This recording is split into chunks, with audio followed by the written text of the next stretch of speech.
Bismillahirrahmanirrahim. Assalamualaikum warahmatullahi wabarakatuh. Alhamdulillah, pada kesempatan kali ini insya Allah Ustadz Rizky akan menyampaikan kisah. Judulnya adalah Bayi yang bisa berbicara dan berdoa. Anak-anak yang dimuliakan Allah Subhanahu wa Ta'ala, seperti biasa Ustadz Rizky akan menyampaikan kisah. Kisah yang Ustadz sampaikan berasal dari sebuah kitab karya Syekh Dr. Umar Sulaiman Al-Ashqar. Di dalam kitab ini ada 57 kisah. Dan pada kesempatan kali ini kita akan belajar kisah yang ke-26. Simak baik-baik ya anak-anak ya, dan ambil hikmahnya. Anak-anak yang dirahmati Allah Subhanahu wa Ta'ala, Allah Subhanahu wa Ta'ala menyampaikan kepada kita bahwa kisah-kisah pada zaman dahulu berisi kisah-kisah yang menakjubkan, kisah-kisah yang mengandung keajaiban, sehingga kita sebagai umat muslim ya, umat Islam diperintahkan atau disarankan untuk mendengarkan kisah-kisah umat zaman dahulu ya. Nah, pada kisah kali ini yang Ustadz ceritakan adalah kisah pada zaman umat Bani Israil. Siapakah Bani Israil? Bani Israil adalah keturunan dari Nabi Yakub alaihissalam. Nabi Yakub mempunyai 12 keturunan ya, yang laki-laki ada 12 keturunan. Nah, 12 keturunan ini ya, ada kan 12 ya, ada Yahuda, ada Naftali, ada Rubil, ada Nabi Yusuf, ada Bunyamin ya, ada Dan, ada yang lain-lainnya. Nah, dari 12 ini nanti kan punya banyak keturunan ya, punya anak cucu.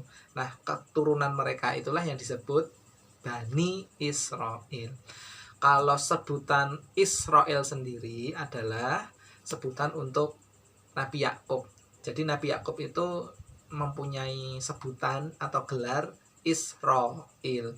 Israil. Bani berarti keturunan atau sekelompok ya, sekelompok atau keturunan. Makanya anak-anaknya Nabi Yakub disebut sebagai Bani Israil. Nah, jadi kisah ini terjadinya pada zaman dahulu.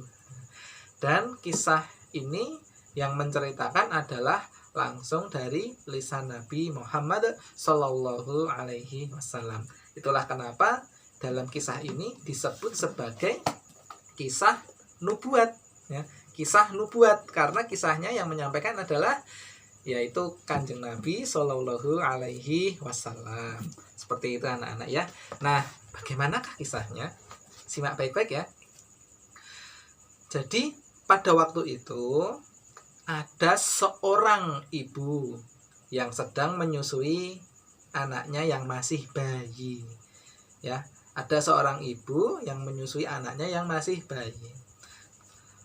Pada waktu itu ada seseorang laki-laki yang tampan, yang kuat, yang kaya lewat di depan ibu yang menyusui bayi tadi. Laki-laki itu lewat. Hal itu membuat mata si ibu terpana, membuat mata ibu itu terpesona, sehingga suka dengan tampilan dari laki-laki tadi. Sehingga ketika si ibu tadi melihat laki-laki yang tampan tadi, terucaplah perkataan dari lisan ibu itu. Kata ibu itu, "Ya Allah, jadikanlah anakku seperti dia." Namun kata si bayi, "Ya Allah, jangan jadikan aku seperti dirinya." Ibu itu kaget. Loh, kok bisa bicara? Nah, maka setelah kejadian itu ibu ini masih kaget dan membiarkan itu berlalu. Nah, yang lebih aneh lagi, ketika ibu tadi yang menyusui tadi melihat orang yang berbeda. Pada waktu itu ada seorang wanita yang bajunya kusut, ya, diseret sama banyak orang, kumel dan kasihan.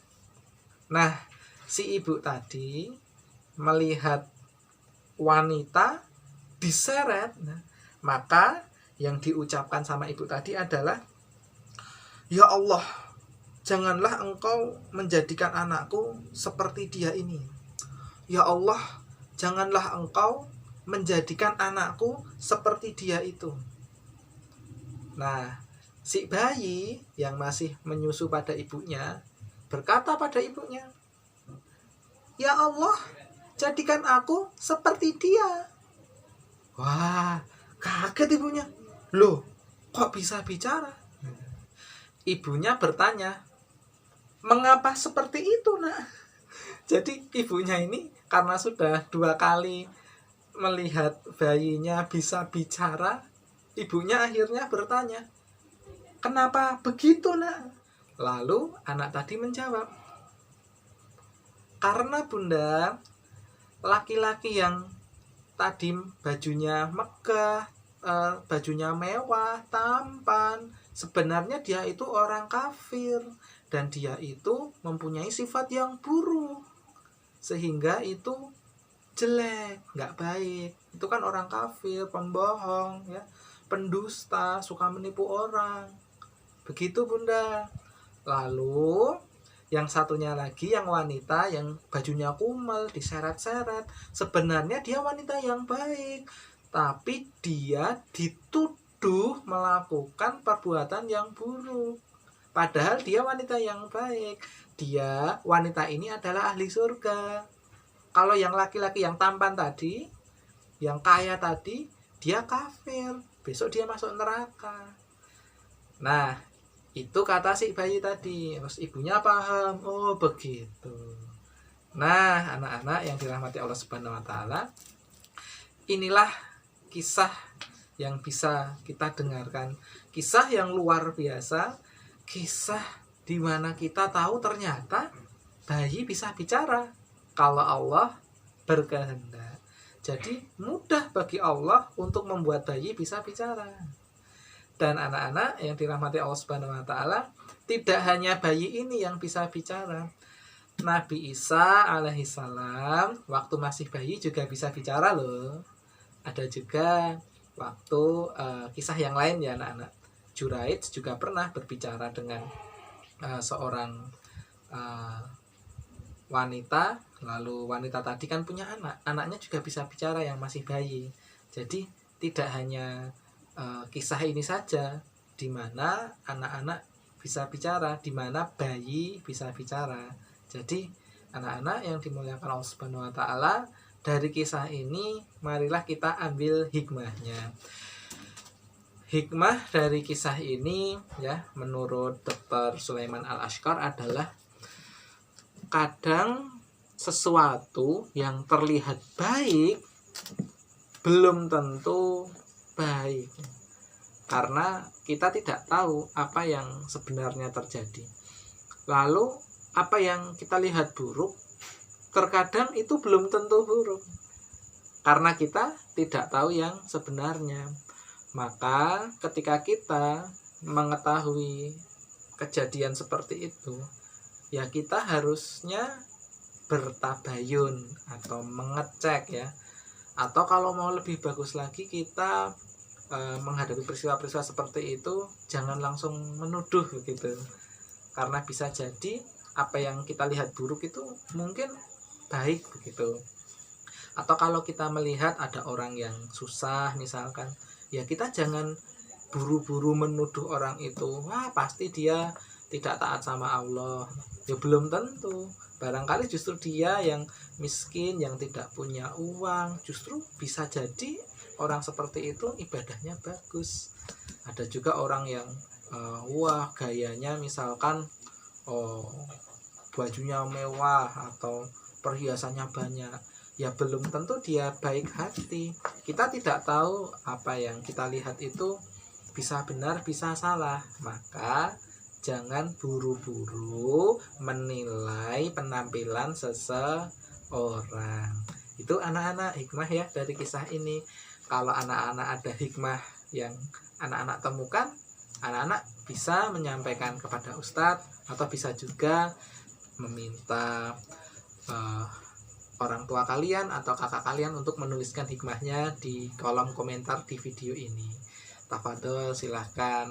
Atau kalau anak-anak ada pertanyaan, boleh juga dituliskan di kolom yang ada di video ini. Insya Allah Ustadz akan bantu menjawab. Ya, itu saja anak-anak kisah yang bisa Ustadz Rizky sampaikan. Sampai jumpa lagi pada pertemuan selanjutnya. Ustadz tutup, Ustadz akhiri. Assalamualaikum warahmatullahi wabarakatuh.